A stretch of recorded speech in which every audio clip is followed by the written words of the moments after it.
সম্মানিত ভিউয়ার্স, আসসালামু আলাইকুম।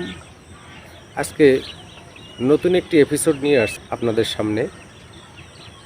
এটা হচ্ছে মোবাইল কোম্পানির দুর্নীতি নিয়ে।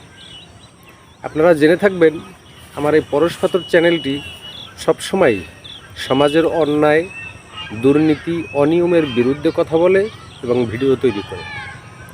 তাই আমার জায়গা থেকে আমি প্রতিবাদ জানাচ্ছি অন্যায়, অপরাধ এবং অনিয়ম, দুর্নীতির বিরুদ্ধে। আপনিও অংশীদার হন আমার সাথে। কিভাবে হবেন? আমার চ্যানেলটি আপনি লাইক, শেয়ার, কমেন্ট করে ছড়িয়ে দিবেন। ভিডিওগুলি নিয়মিত পেতে সাবস্ক্রাইব করবেন, এই ভিডিওগুলি নিয়মিত পাওয়ার জন্য। এর মাধ্যমে আপনিও আমার সাথে অংশীদার হলেন অন্যায়ের বিরোধিতা করতে, এবং এটাকে এক ধরনের মানব সেবা বলে। আপনিও এই মানব সেবায় অংশ নিন। তাই আমার চ্যানেলটিকে সাবস্ক্রাইব তো করবেনই, আর লাইক, শেয়ার, কমেন্ট করে ছড়িয়ে দিবেন, সবার সাথে শেয়ার করে দিবেন, যাতে মানুষ সচেতন হতে পারে, কর্তৃপক্ষের নজরে পড়ে এবং দেশের এবং মানুষের যেন উপকার হয়।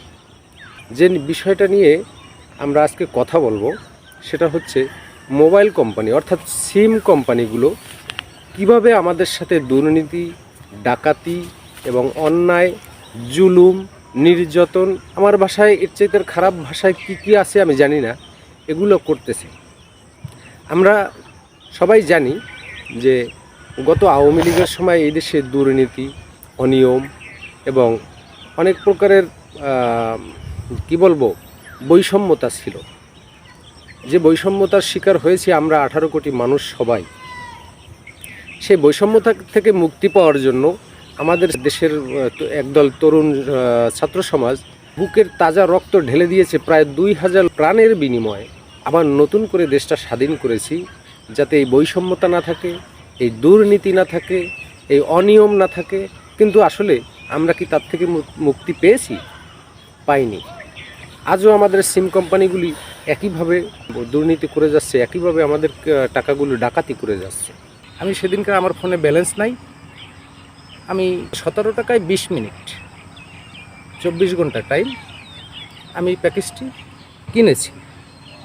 কেনার পরে আমি কল দিচ্ছি, বলছে ব্যালেন্স নেই, আমার খুব জরুরি দরকার।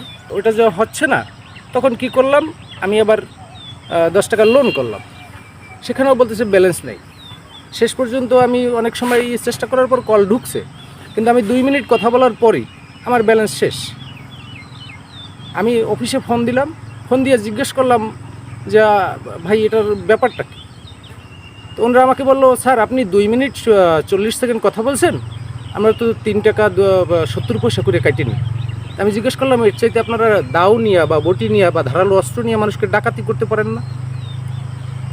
তা আমি খুব বাজেভাবে তাদের সাথে একটু রাগের মাথায় কথা বলছি।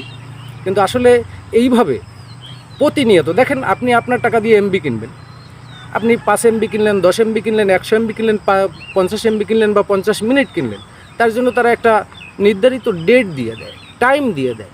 কেন? টাকা আমার, সে কেন আমাকে ডেট দিবে? অবশ্যই না।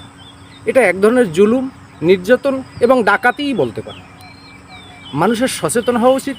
আমরা এই 2000 ছাত্রদের প্রাণের বিনিময়ে দেশটা আবার নতুন করে স্বাধীন করেছি কি সেই বৈরিতা, সেই বৈষম্যতা রাখার জন্য? কেন? আমরা সেই আগে আওয়ামী লীগের আমলে যে নির্যাতিত হয়েছি, এখনও সেভাবেই হচ্ছি। এখন তথ্য প্রযুক্তি মন্ত্রণালয়ের যিনি দায়িত্বে আছেন নাহিদ সাহেব, আমি ওনাকে উদ্দেশ্য করে বলব, পাবলিকের জন্য কি করলেন না? আপনিও ওদের মতো লোভী, পকেটস্থ করতেছেন।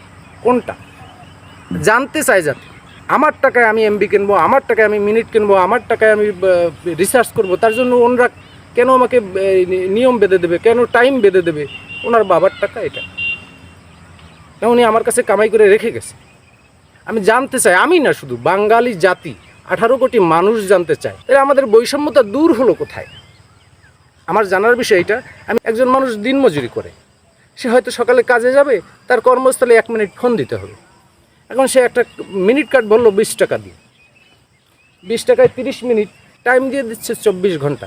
এখন আমি আজকে আমার প্রয়োজনেও এক জায়গায় 2 মিনিট কথা বললাম, বাকি 28 মিনিট আমার রয়ে গেছে। পরের দিন আমি কথা বলতে গেলাম, দেখলাম আমার যে ব্যালেন্স নেই। আপনার ব্যালেন্স শেষ। টাকাটা কি ওর বাবার, এ কোম্পানির বাবার? মানুষের কত টাকা লাগে? বাংলাদেশে প্রায় 18 কোটি মানুষ মোবাইল ব্যবহার করে, আর প্রত্যেকের 2টা 3টা 4টা করে সিম আছে। আর এমন কোনো লোক নাই যে সে মোবাইল ছাড়া আছে। হাজারে মনে হয় 5 জন মানুষ পাবেন না যে মোবাইল ইউজ করেন। আচ্ছা, তাহলে প্রতিদিন যদি 1 মিনিট এইভাবে করে মানুষের কাছ থেকে, প্রত্যেকের কাছ থেকে 20 টাকা 30 টাকা করে ডাকাতি করা হয়, তা 18 কোটি মানুষের আপনি ক্যালকুলেটর নিয়ে বসেন কত টাকা প্রতিদিন ডাকাতি হচ্ছে বাংলাদেশ থেকে। কেন ওই বৈষম্যতা কি দূর হবে না? আমরা বাঙালি জাতি কি কোনোদিন সুখের দেখা পাবো না? আমরা কি শান্তির দেখা পাবো না? আমরা কি এই বৈষম্যতা থেকে বেরিয়ে আসতে পারবো না? জাতির কাছে জিজ্ঞাসা। সম্মানিত ভিউয়ার্স, আপনাদের কাছে অনুরোধ, এই আমার ভিডিওটি দেখে আপনারা একটু লাইক কমেন্ট করে শেয়ার করে ছড়িয়ে দিবেন, যেন সকল মানুষের কাছে এটা পৌঁছায়। এটা শুধু আমার জন্য না, আপনি উপকৃত হবেন, আমি উপকৃত হব, বাংলাদেশে 18 কোটি মানুষ উপকৃত হবে। কেউ কৃপণতা করবেন না, সবাই এটাকে লাইক শেয়ার এবং কমেন্ট করে ছড়িয়ে দেবেন। আর যদি প্রয়োজন মনে করেন, আমার চ্যানেলটি সাবস্ক্রাইব করে রাখবেন। আমার এই ধরনের সচেতনমূলক ভিডিও রেগুলারলি আপনি পেয়ে যাবেন ইনশাআল্লাহ। খুদা হাফেজ।